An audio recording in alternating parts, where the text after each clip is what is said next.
In Unit 7, Part 3, we are looking at proportion applications.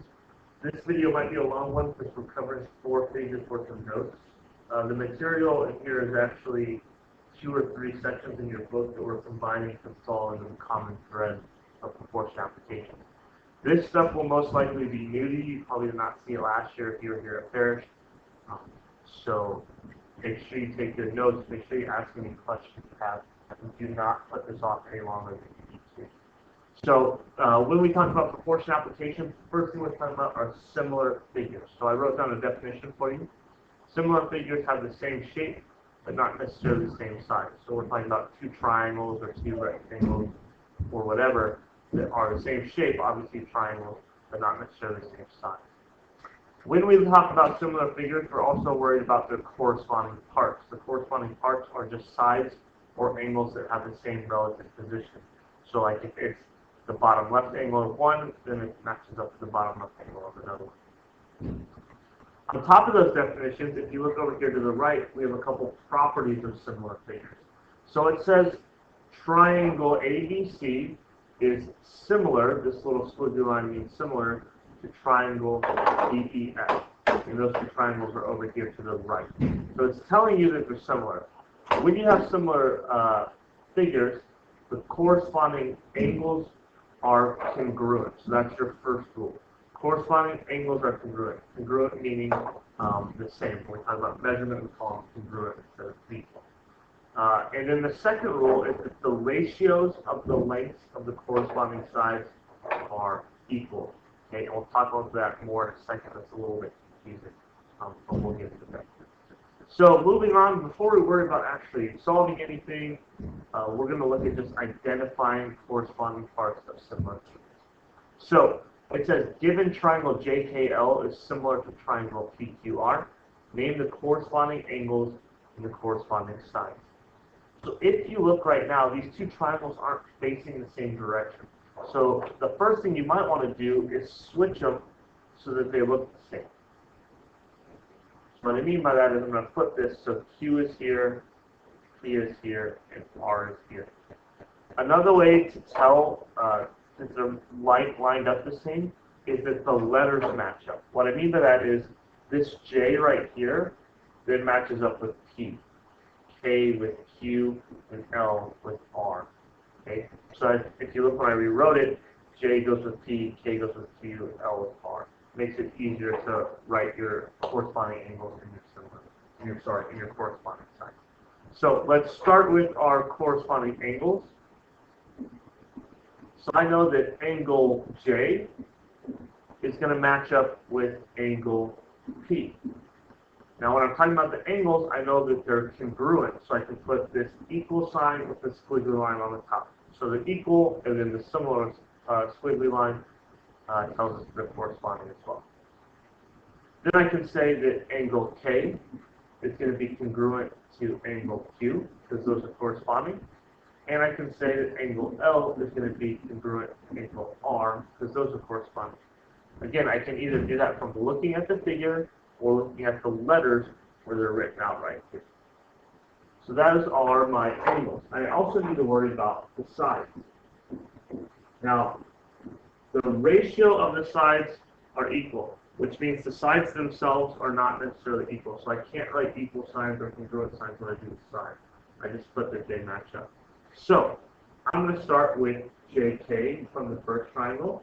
Okay, and since it's a side, I need to put the segment symbol above it. Okay, just like I had the angle sign in front right here, these are segments. So JK is going to match up with PQ. Again, I can see that either from looking at the drawings, okay, or looking at the letters, JK with PQ. I also know that KL, which is right here, is going to match up with QR. So KL is with QR. And then lastly, I know that LJ is going to match up with RP. Now, the order of these letters matters. Okay, and if you need help with that, just ask. What I mean that is, What I mean by that is if I'm going to put JK, I have to put PQ. I can't put QP. The order matters on that. All right, the next thing we're going to do is find the ratio of corresponding sides. Remember, we said that's the second property of similar figures, and it can be kind of hard to figure out. So it says the figures are similar. Find the ratio of the length of the corresponding sides of figure A to figure B. So that's the first thing we need to worry about, is that we're going A to B. Got to keep track of that. Now, if you look, I have rectangle A, B, C, D. So it goes in alphabetical order, A, B, C, D, which means my second one also needs to go in alphabetical order, which in this case will be J, K, L, M. So if you want, you can redraw your second one so that the letters match up, meaning I put J there, I put K here, I put L here, and I put M here. So I'm turning this on its side, which means that this is now 20 meters, and this is 12 meters. So if you need to redraw it, you can. If you don't, you don't. So again, we're comparing A to B. So I know from rectangle A that right side is 9 compared to angle B's right side, which is 12. I also know that the bottom side from rectangle A is 15, and that corresponds with the 20 from rectangle B. Now, if I simplify both of these, so the first one, I'll divide both of those by 3, and I'll get 3 over 4. Or if I simplify the second one, I'll divide them both by 5 and get 3 over 4. And that's because I know this is a similar figure. So I'm showing the ratio from A to B to be 3 to 4. All right, I'll let you guys try that with number 2. If you need any help, just let me know.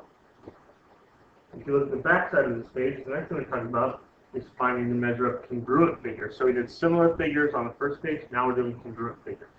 Congruent figures have the same shape and the same size. Everything is the same about them. So when we're talking about congruent figures, it's pretty easy to find what matches up as long as you find the right order. So it says, given EFGH is congruent to PQRS, find the indicated measure. So we need to find the measure of angle P. Now I know that goes with angle E, so it's going to be 98 degrees. The second one asks for the measure of angle F, so I'm looking for this angle.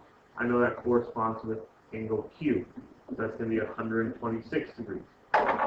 Next, it asks me for the length of RQ, which I know goes with GF, so that's going to be 8 centimeters. And then lastly, it asks us for EF, which is this top slanted side, which I know goes with BQ. So that's going to be 15 centimeters. So when you have congruent figures, you just have to make sure you line up the corresponding sides or angles, and they're going to be exactly the same. So the next part says finding an unknown side length in similar figures. Okay, remember, similar figures means that the sides of the ratios are equal. So if you look, it says given ABC is similar to JKL, find JL. So ABC with JKL. Now, again, you might want to rewrite this triangle, the second triangle, so that it matches up. So ABC, I'm going to match it up with JKL. And I know between the J and the L is my X, between the J and the K is 25. So now, if you look, it's easier to match up the sides.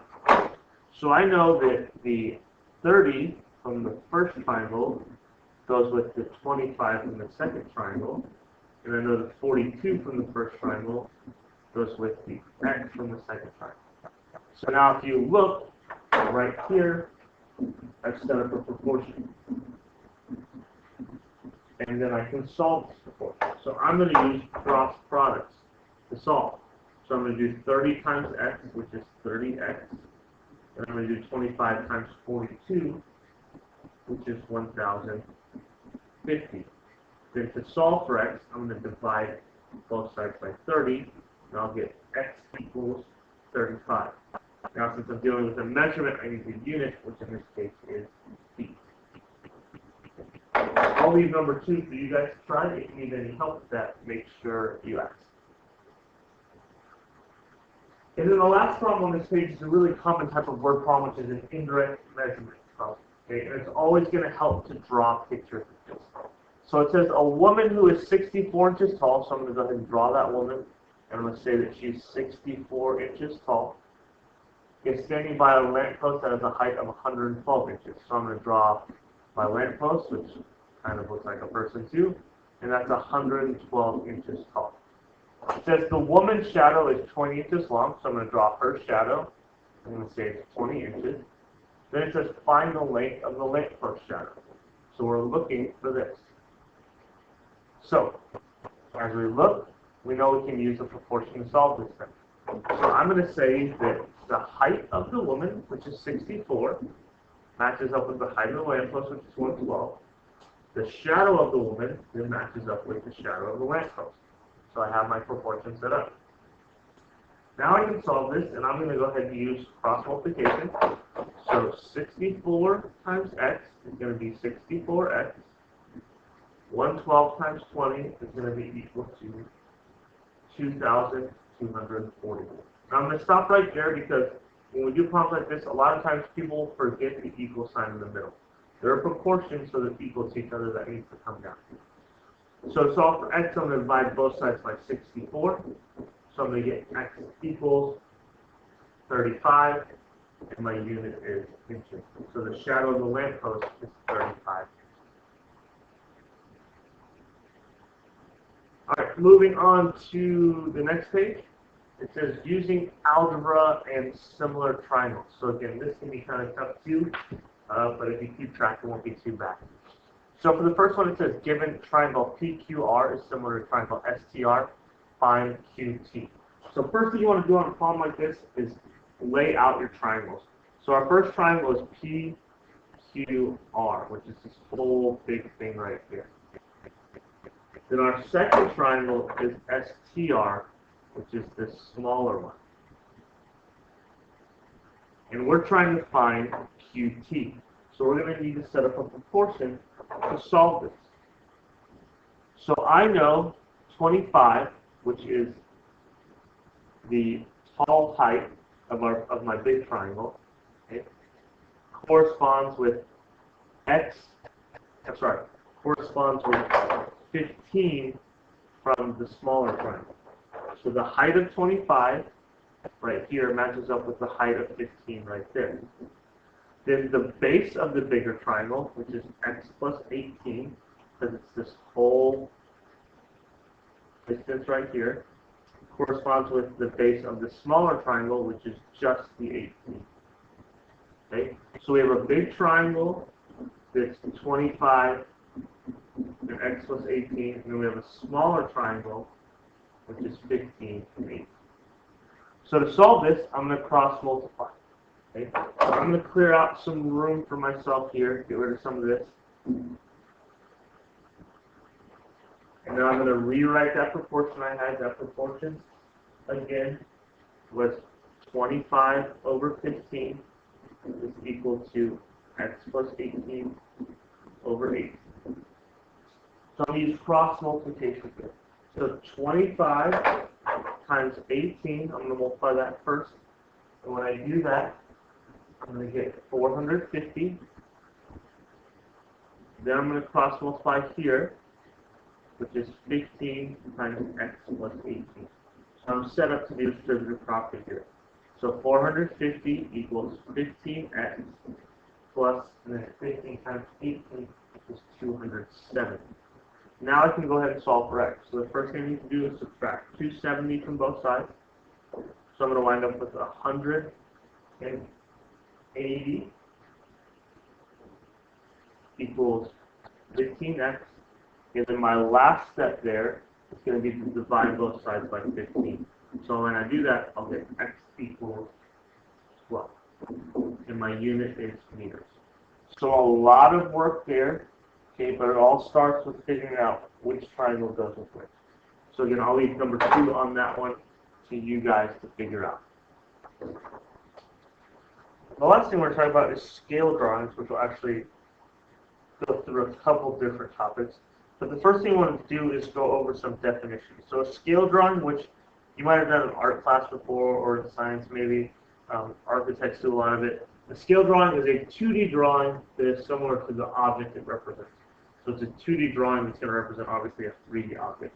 A scale model is a 3D model that is similar to the object it represents. So you're actually making a 3D model. So if the scale is then, the scale gives the relationship between the drawing or the model, those dimensions, and the actual dimensions. So say you draw a scale on paper, the scale will then take it from the scale drawing up to the actual model. Or if you build a model, the scale will take it from the model to the actual thing.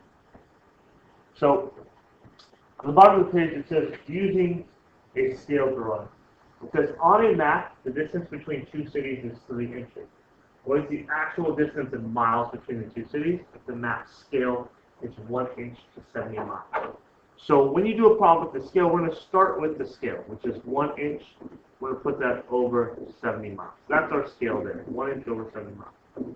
We're going to set that equal to our map distance, which in this case is 3 inches. And then we're looking for the number of miles that is. So we have a scale and we have the measurement on our map. Now we want to figure out the actual distance between the two. So here we're going to go ahead and cross multiply. So 1 times x is pretty easy. That's just going to give me x. 70 times 3 is going to give me 210. And then I was looking for miles, so my final answer is going to be in miles there. You look at the back side, it says finding the scale of a drawing. So we used the scale on the page before to find the actual, now we want to find the scale. It says in the scale drawing, a wall is 2 inches long. The actual wall is 10 feet long. Find the scale of the drawing. So our drawing is 2 inches long, the wall, and that corresponds with an actual wall that is 10 feet. Then we want to go ahead and we want to simplify this down to a scale, meaning we want it to be 1 inch or something. So if you look, we can divide both of these by 2. So we'll get a scale that's 1 inch to 5 feet. So that's going to be our scale. The next part says writing a scale without units. So it says write the scale from the question before without units. So our scale was 1 inch to 5 feet. Now if we want to write this without units, that means we need to convert it so whether they're all inches or they're all feet. So what I'm going to do is convert 5 feet to inches, which I know all I need to do is multiply by 12, because there's 12 inches in a foot, so that'll give me 60. So again, 5 feet, 12 inches per foot, so that gives me 60 inches there. So now if you look, I have 1 inch to 60 inches. So since the units are the same, I can write it without units. So my scale will be 1. And then the last part says finding the dimensions of a scale. So it says a model of the Space Needle in Seattle, Washington has a scale of 1 to 110. The height of the Space Needle is 605 feet. Find the height of the model. So our scale is 1 to 110, so I can go ahead and write that. Okay, there's no units there, so then I know that means the units are the same. Okay. So 1 is the model, 110 is the actual. So my actual height of 605 feet is going to go on the bottom, so it's 5. And I'm looking for this x on top. So I can use cross multiplication, I can use equivalent ratios, I can use algebra, whatever you want. I'm going to use cross multiplication. So 1 times 605 is 605. X times 110 is 110x. And to solve for x, I need to divide both of these by 110. When I do that, I get x equals 5.5. Since the scale does not have units, I know that the units are the same, and they should be feet. On another long video, I apologize, but that's it for unit 7.